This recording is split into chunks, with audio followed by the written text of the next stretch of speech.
आज supreme court का एक ऐतिहासिक फैसला आया बुलडोज़र पर।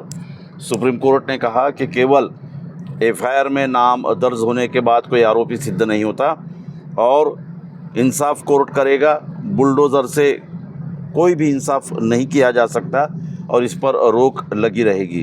अंतरिम रोक बुलडोज़र चलाने पर जो लगाई थी सुप्रीम कोर्ट ने, उसे बरकरार रखा और जल्द ही सुप्रीम कोर्ट इस पर गाइडलाइन देने वाला है। जीने का अधिकार सभी को है। जब आप बुलडोज़र से किसी आरोपी करार दिए गए लोगों के घर गिराते हो तो उनके बीवी, बच्चे और उनके परिवार के लोग रास्ते पर नज़र आते हैं। वो आरोपी है या नहीं, ये सिद्ध करने से पहले उनके संपत्तियों को तबाह कर देना एक अमानवीय कार्य है और ख़ासकर विशेष समुदायों को इसके लिए टारगेट करना ये बहुत ही अमानवीय है। सुप्रीम कोर्ट ने ये भी कहा कि कानून और उसकी प्रक्रिया के तहत ही कुछ किया जा सकता है। अगर किसी के घर गिराने हो तो उन्हें पहले नोटिस देना पड़ेगा। ये नहीं चलेगा कि नोटिस चिपका दिया था, बाकायदा रजिस्टर्ड नोटिस उन्हें देना पड़ेगा और उन्हें भी उस घर से अपना सामान या उस घर के बारे में कागज़ और बाकी दस्तावेज पेश करने के लिए समय देने होंगे। सुप्रीम कोर्ट ने और एक बात कही कि बुलडोज़र को रोककर हम अनधिकृत या गैर कानूनी किसी भी कंस्ट्रक्शन को, घर को, मकान को, कब्ज़े को वैध नहीं ठहरवा रहे हैं।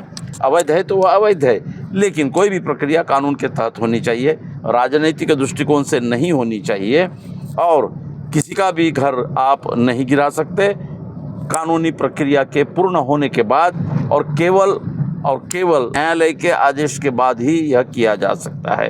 एक बहुत बड़ा फैसला वर्तमान के योगी विश्वास और सम्माननीय प्रधानमंत्री जी को भी जवाबदेही ठहराता हुआ ये सुप्रीम कोर्ट का आदेश।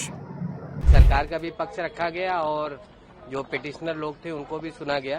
कोर्ट ने सबकी गाइडलाइंस को कंसीडर किया है। गाइडलाइंस फ्रेम करने के लिए उन्होंने जजमेंट रिजर्व कर लिया है और इंटरिम ऑर्डर जो डेमोलिशन पे था कि रोड और रेलवे या कोई गवर्नमेंट लाइन को छोड़ के इंक्रोचमेंट जो था उसको आप नहीं हटा सकते विदाउट कोर्ट परमिशन, वो इंटरिम ऑर्डर कंटिन्यू रहेगा टिल फर्दर ऑर्डर और गाइडलाइंस के लिए जजमेंट रिजर्व हो गया आज।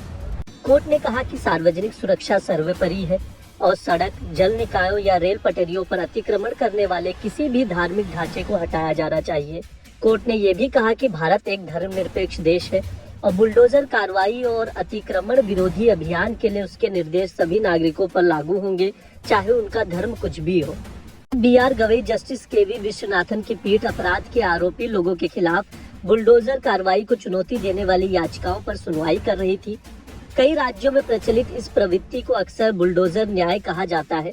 राज्य के अधिकारियों ने अतीत में कहा कि ऐसे मामलों में केवल अवैध संरचनाओं को ही ध्वस्त किया जाता है।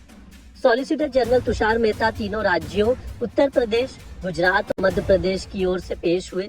कोर्ट ने पूछा कि क्या आपराधिक मामले में आरोपी होना बुलडोजर कार्रवाई का सामना करने का आधार हो सकता है। इस पर मेहता ने जवाब देते हुए कहा कि बिल्कुल नहीं, बलात्कार या आतंकवादी जैसे जघन्य अपराधों के लिए भी नहीं।